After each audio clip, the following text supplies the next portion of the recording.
These younger fighters throw far more punches than the older fighters did last week. 130 punches around between them.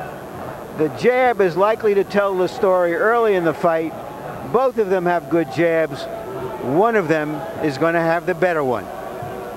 And the rules of the bout with the undisputed truth at ringside, Harold Letterman. It might be saved by the bell in any round. The good news on majority scoring, if they'd used it in New York in March, Lewis would have been a clear winner. But a few weeks here, Seem Rahman was seen by consensus scoring when he's 6 of the first 7 rounds against Oleg Maskaev, and that fight was closer than that. So here is Andrew Gołota. I always give credit to a fighter who, after a disastrous defeat, takes his time, goes back to work, spent a couple of years in which he's had 6 fights, and tries to rejuvenate himself.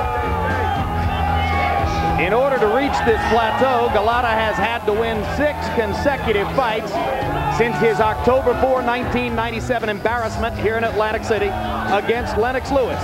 He's won those fights, 3 by knockout, not against the toughest opposition available in the division, but not against total nobodies either.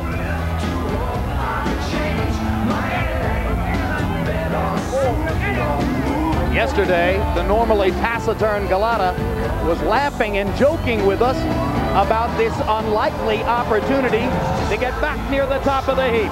And as you look at the record, remember that Andrew Gołota was the superior fighter in 36 of his 37 fights, well ahead of Riddick Bowe on points on both of the occasions when he was disqualified for low blows.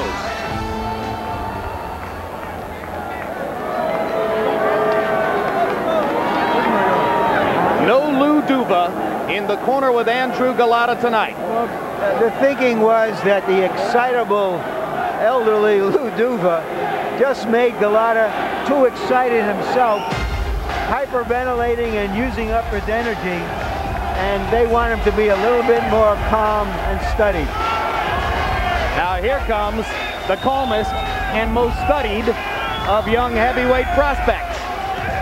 He has one of the great builds in boxing, which has given him a great opportunity, but now he has to cash in on the opportunity. Devoutly religious, George, his parents have difficulty with the violence of boxing. Well, I don't think there's much violence in boxing. It's a sport. It's the granddaddy of football, even tennis. And he's not the first boxer to see this as a way of honoring God. And as a way of paying your bills, most importantly. Former basketball, football, and baseball star who took up boxing after he visited Bo Holyfield 1, November 13, 1992 in Las Vegas, had a chance meeting with Nevada referee Richard Steele, who said, "You're a big athlete, you should try boxing." Here he is. Seems more animated and pumped up than we've seen him before, Jim.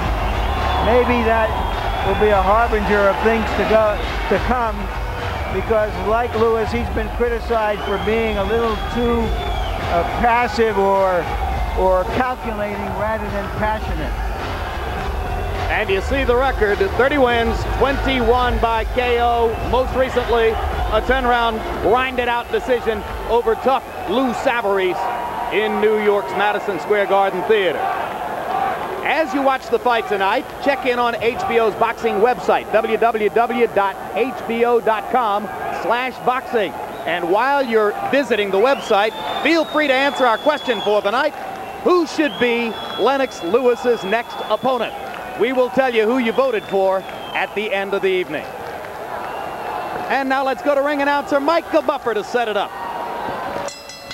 Ladies and gentlemen, from Donald J. Trump's Taj Mahal Casino Resort here on the boardwalk in Atlantic City, New Jersey, Main Events, along with Miller Lite, are proud to present 12 rounds of boxing in the heavyweight division for the NABF Championship, sanctioned by the New Jersey State Athletic Control Board, Boxing Commissioner Larry Hazard Sr., Chairman Jerry Gormley, Board members Stephen Katz, Deputy Commissioner John Greco. Physicians at ringside, Doctors Ken Remsen, Howard Taylor, Charles Wilson, and Richard Snepar. Alternate referee Rudy Battle will be counting for the knockdown seconds, and timekeeper at the bell, Arthur Spell.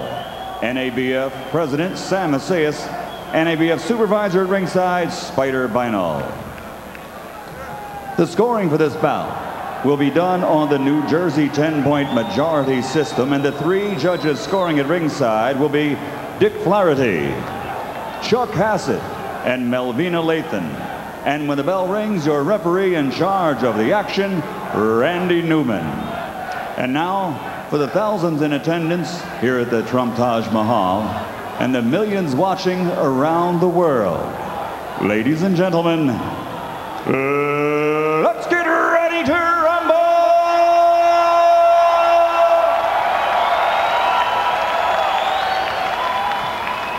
Introducing first, fighting out of the blue corner, wearing white, trimmed with red, and weighing in at 242 pounds. His professional record stands at an excellent 43 victories, including 28 knockouts, with only 3 losses. And he is currently rated as the #6 heavyweight in the world by the WBC. Ladies and gentlemen, from Warsaw, Poland, here is the challenger, Andrzej Gołota.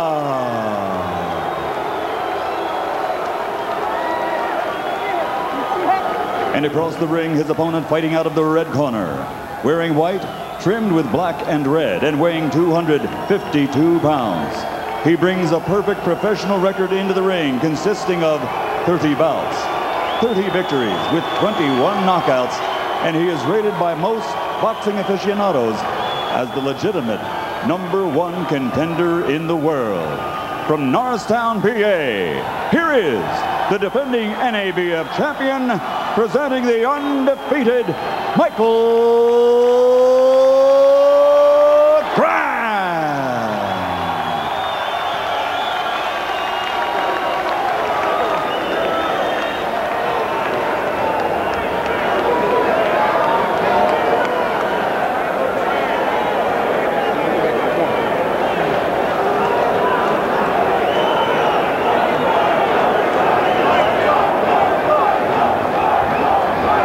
Gentlemen, you're both familiar with the rules of the state as they've been thoroughly gone over. I want you to remember 2 things.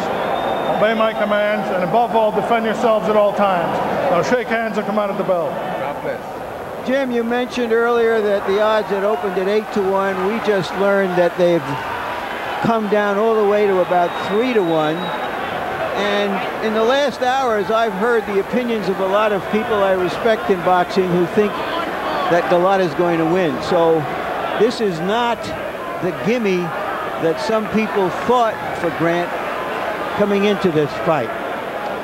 Well, Gołota was so thoroughly discredited by most of us in boxing media after his performance against